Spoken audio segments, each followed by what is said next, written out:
GreyWolf Towers again. My name's Brian. So today's video is going to be on the SAMA 360mm AIO that I have here. It's the LD360 and it is in white. The reason for this unboxing is mostly because of convenience. This is going to go into my son's computer. We're replacing an older Aorus one. I'll try and remember to link it up here if I can remember. But the cooler just needed to be replaced, one because it's older and two because he's swapping platforms. He's going from an LGA 1200 to an LGA 1700, and we had actually used that cooler in a client's build, gave the client the box with all the parts, and when we got the build back as a trade-in, didn't have those parts anymore, so we don't have the cooler brackets for the 1700 series. So I'm just going to replace it instead of dealing with it. Besides, it's a Gigabyte model, an Aorus model, and I no longer support Gigabyte or Aorus when I can avoid them. So we're going to go with this one. It's about half the cost. It's pretty highly rated so far from what I've seen. And let's take a look and see what we get. This one ran about $105, $110 range before tax on Amazon. So let's take a look. And it does come sealed, which is nice. There we go. Now I will note there is a noticeable issue on the boxing. So, two issues that I saw. So let's see here. One is right here. It says customizable HD screen is what it's supposed to be, you know, because it has the LED screen with the display on it. However, it's spelled SCREEM, as in you scream, only not spelled correctly. And then also, where was the other one? The other issue was that here on the side it has QR codes and websites for the software to install the software to this cooler, and the concern that I have with that is that the directions on that say to download the software before installation of the cooler. You can't really install the directions before, you can't download the software before you install the cooler, because it's a CPU cooler. You have to run a CPU cooler. So hopefully everything works out, but we'll see. I'm assuming that it'll work like any other cooler, that you plug it up, you just won't be able to use the screen until after you install the software. But let's take a look and see what our $100-ish got us.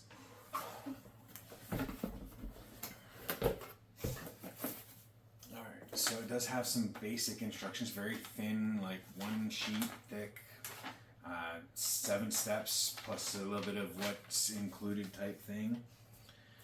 You've got your brackets and everything. That's just going to be every AIO comes with a box or baggie of those parts, and that is essentially just the little brackets that go underneath to hold the pieces on to space it correctly, the spacers.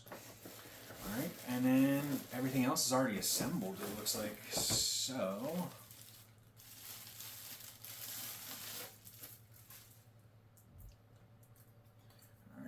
so the cooler block is this piece here.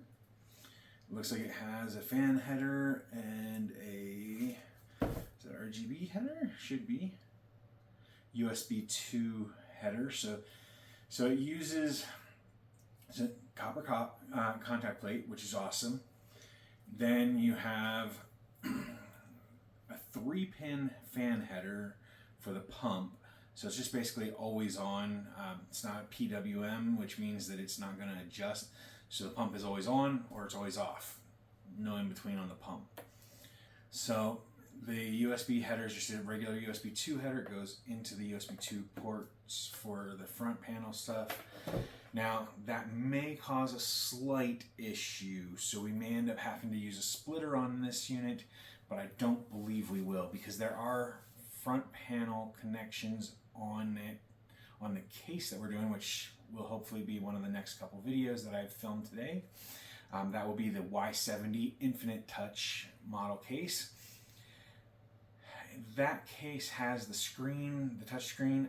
I don't believe that it connects by USB 2, but I'm not sure. So we'll have to see. If it does, then that one will run to the USB 2 by itself, and then we will split this with a splitter to do any front panel USB 2s if it has any. Which again, I haven't opened the box yet, so I haven't looked at it to see what ports exactly it has, because I bought it for the looks that my son wanted. That's why I got that. And then we have the fans. So you've got the RGB header, and you've got PWM controls here.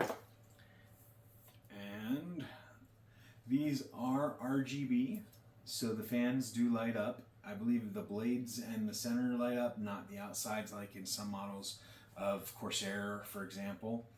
There do not seem to be any lights on the sides, so it's plain white, and then white around here, white around the inside, and then the blades and the center light up, and that's where you get your RGB.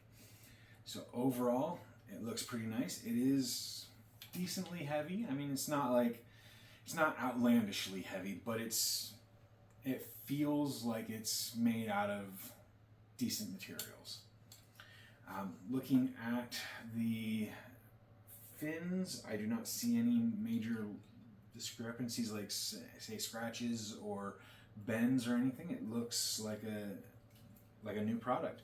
There is a screen protector on the screen, so, and then there is of course the copper plate is covered with a piece as well, so you do have those that you need to take off in order to get functionality. You do not want to forget the copper plate cover so that it has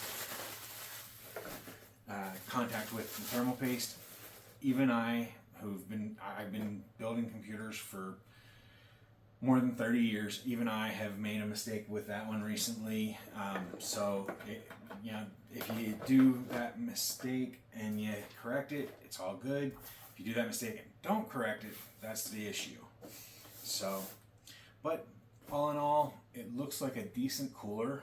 For the price, you can't really argue with it these days. I mean, there are a few cheaper ones out there that are like 50, 70, 80 bucks range.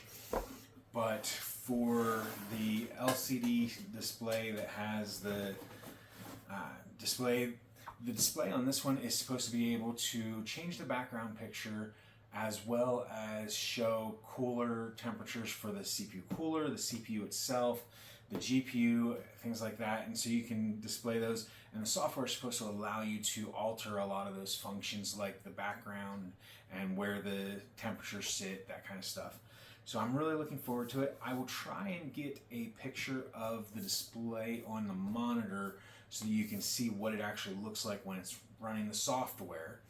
And I'll try and get a picture of the actual unit itself to see if we can get it running so that we can get that into the video for you all to see what it actually looks like while it is actively running.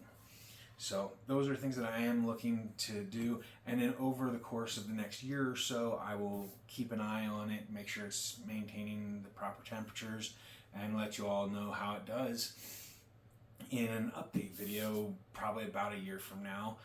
The update video will be based on this being used with an i7-12700K.